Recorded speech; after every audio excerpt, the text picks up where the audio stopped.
The big issue there, concept to take away in this is for an employee to prove compensability, that their injury, their illness is compensable. And in order to be compensable, they have to prove that they sustained the injury, the illness in the course of their employment and in the scope of their duties, and that it arose out of a risk peculiar to or increased by their employment and not common to the general public.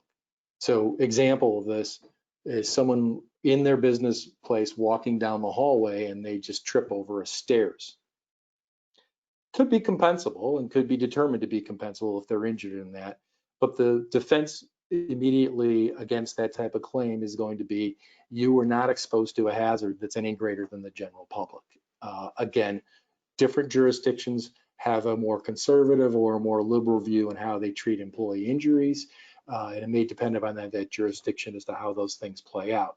But it's going to be somewhat difficult for employees to prove that if they come down with coronavirus or illness related to it, that they got it because of they got it at work. Think about it.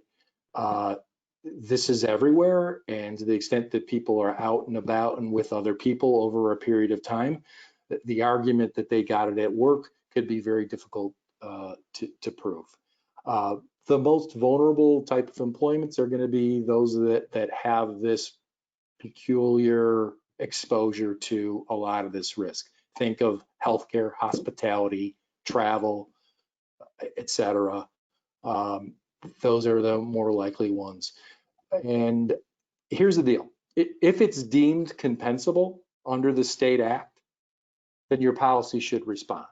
It should protect you. And if you think about what the workers' compensation policies do, they really cover your responsibility for your statutory obligations under the Workers' Compensation Act. And in that sense, kind of act like, if you will, reinsurance.